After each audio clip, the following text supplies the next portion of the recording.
Assalamualaikum warahmatullahi wabarakatuh. Sebelumnya saya ingin memperkenalkan diri. Nama saya Ipah dan teman saya Muhammad Supriyadi.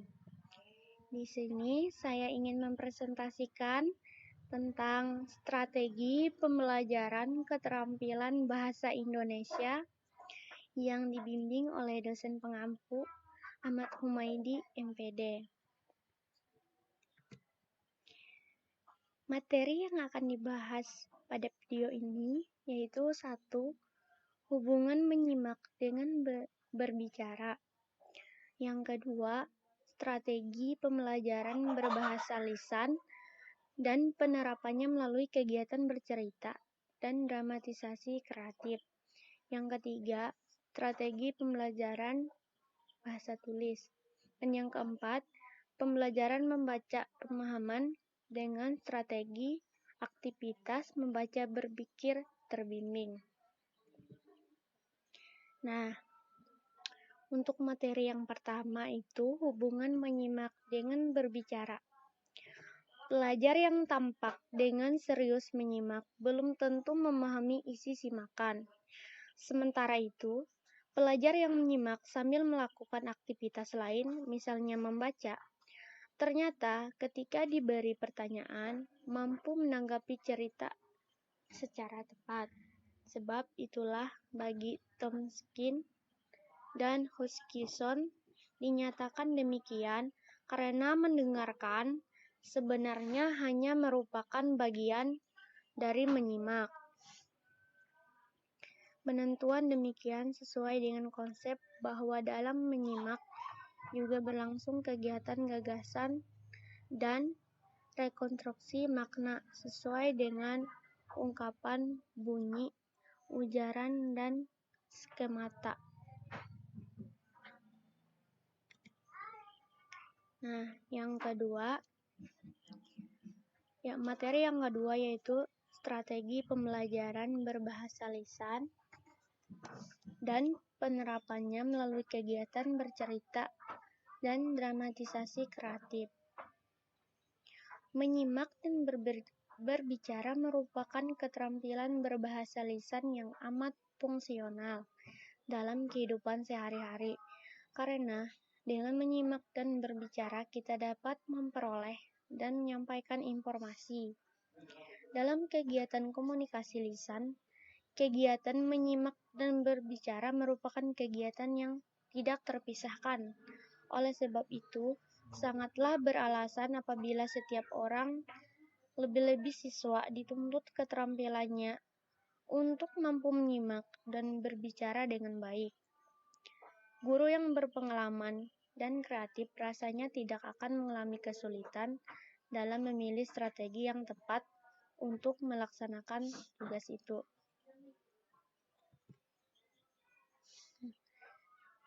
Agar strategi yang dipilih dan diterapkan dapat mencapai sasarannya, perlu diperhatikan beberapa prinsip yang melandasi pembelajaran berbahasa lisan. 1. Pengajaran keterampilan berbahasa lisan harus mempunyai tujuan yang jelas yang diketahui oleh guru dan siswa. 2. Pengajaran keterampilan berbahasa lisan disusun dari yang sederhana ke yang lebih kompleks, sesuai dengan tingkat perkembangan bahasa siswa. 3. Pengajaran keterampilan berbahasa lisan harus mampu menumbuhkan partisipasi aktif terbuka pada diri siswa. Yang keempat, pengajaran keterampilan berbahasa lisan harus benar-benar mengajar, bukan menguji. Artinya, skor yang diperoleh siswa harus dipandang sebagai balikan bagi guru. Agar pembelajaran berbahasa lisan memperoleh hasil yang baik, strategi pembelajaran yang digunakan guru harus memenuhi kriteria. 1. Relevan dengan tujuan pembelajaran. 2. Menantang dan merangsang siswa untuk belajar. 3. Mengembangkan kreativitas siswa secara individual ataupun kelompok. 4. Memudahkan siswa memahami materi pelajaran. 5. mengarahkan aktivitas belajar siswa kepada tujuan pembelajaran yang telah ditetapkan. 6. Mudah diterapkan dan tidak menuntut disediakannya peralatan yang rumit. 7.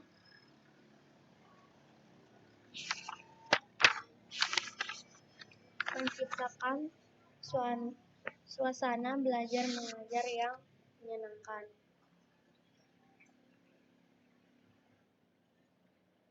Nah, dapat dikemukakan beberapa strategi pembelajaran berbahasa lisan. 1. Menjawab pertanyaan. 2. Tebak-tebakan bermain. 3. Memberi petunjuk. 4. Identifikasi kalimat topik. 5. Main peran. 6. Bercerita. Dan yang ketujuh, dramatisasi.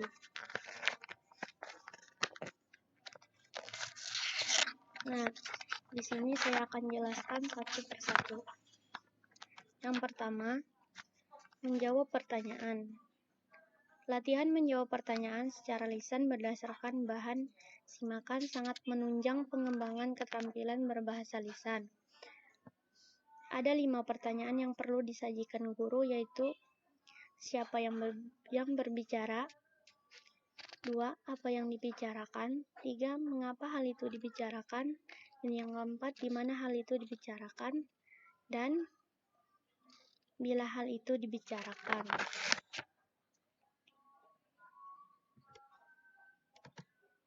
Dan yang kedua, tebak-tebakan bermain. Bermain tebak-tebakan dapat kita laksanakan dengan berbagai cara. Cara yang sederhana, guru mendeskripsikan secara lisan suatu benda tanpa menyebutkan nama bendanya. Tugas siswa menerka nama benda itu. Dan yang ketiga, memberi petunjuk.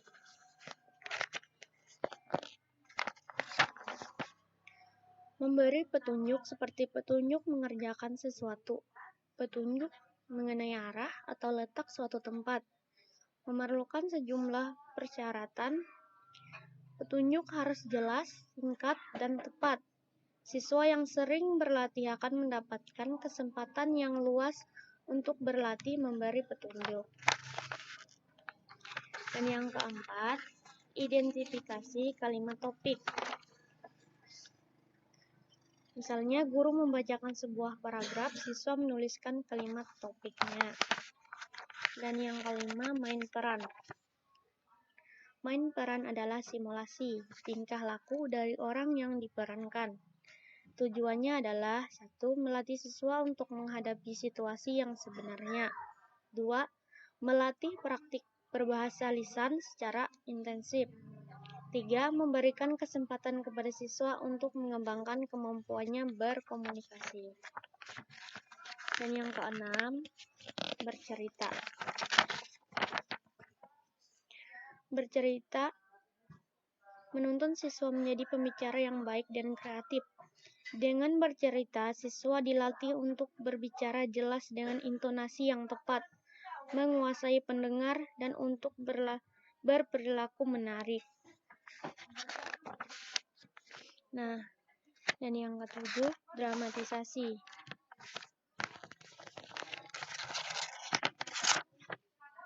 Dramatisasi atau bermain drama adalah kegiatan mementaskan lakon atau cerita. Biasanya cerita yang dilakonkan sudah dalam bentuk drama. Guru dan siswa terlebih dahulu harus mempersiapkan naskah atau skenario perilaku dan perlengkapan. Melalui dramatisasi, siswa dilatih untuk mengekspresikan perasaan dan pikirannya dalam bentuk bahasa lisan.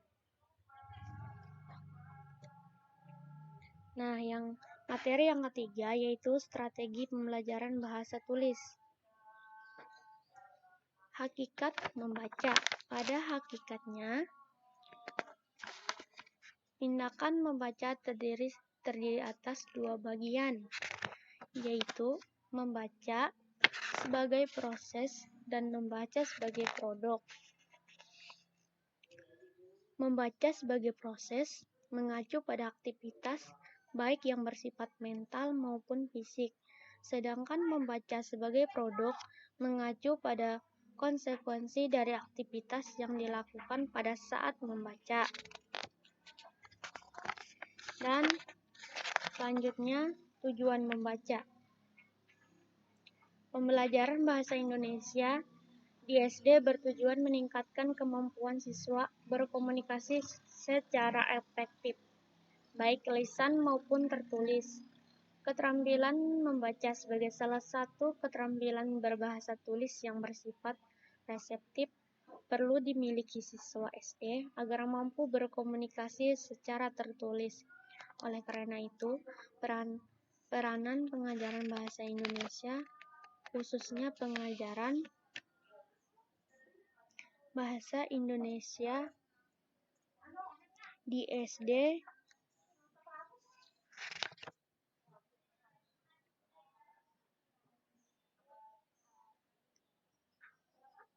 menjadi sangat penting. Nah, di sini ada 4 tingkatan atau kategori pemahaman membaca, yaitu 1. Pemahaman literal, 2. Pemahaman inferensial, 3. Pemahaman kritis, 4. Pemahaman kreatif. Untuk lebih jelasnya, silakan baca di makalah. Dan materi yang keempat, pembelajaran membaca pemahaman atau disingkat MP dengan strategi aktivitas membaca berpikir terbimbing yang disingkat AMBT. Upaya untuk mengoptimalkan pembelajaran MP sebagai salah satu bentuk pembelajaran membaca dan keterampilan berbahasa di SD adalah menggunakan strategi AMBT. Menurut Stauber dan Manjo, strategi AMBT merupakan strategi yang berguna untuk membimbing siswa berinteraksi dengan teks yang berlandaskan pada pendekatan proses membaca. Proses membaca tersebut dimulai dengan tahap prabaca, saat baca, pasca baca. Berikut penjelasannya. Nah, di sini membahas tentang kegiatan pembelajaran prabaca tadi. Aktivitas yang dilakukan saat prabaca ini menggunakan pengajaran mini. Pengajaran mini dilakukan untuk membantu siswa membangkitkan pengalaman atau skemata. Salah satu tujuan pengajaran mini untuk aktivitas ini ialah membantu siswa dalam mengaktifkan skemata sebelum membaca atau mengisikan skemata pada pembaca. Hal ini penting karena keberhasilan dalam membaca sangat ditentukan oleh pengalaman dan pengetahuan pendahuluan yang dimiliki siswa. Selain itu,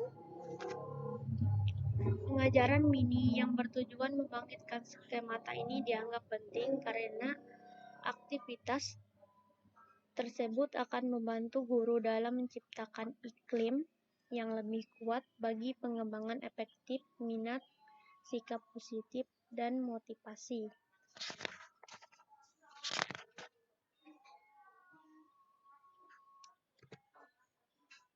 Nah, yang kedua, kegiatan pembelajaran saat baca. Periode membaca dalam hati merupakan waktu yang ditetapkan guru yang harus dilaksanakan. Pelaksanaannya dapat perorangan, berpasangan, maupun kelompok. Banyak hal yang harus dibaca dapat ditentukan oleh guru atau kelompok. Misalnya, sejumlah bab, halaman, atau paragraf. Sewaktu membaca dalam hati, siswa dapat menentukan ide pokok dan ide penjelas dalam setiap paragraf, menemukan alasan tujuan penulis, dan menyimpulkan isi bacaan. Nah, yang sekarang kegiatan pembelajaran pasca baca.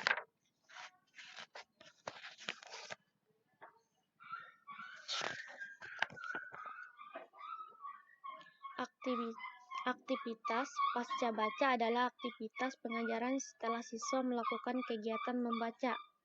Kegiatan pasca baca ini sangat membantu siswa mengintegrasikan informasi yang baru dalam menghidupkan skematanya, dan juga penghadiran pengalaman belajarnya pada tahapan yang dilaluinya.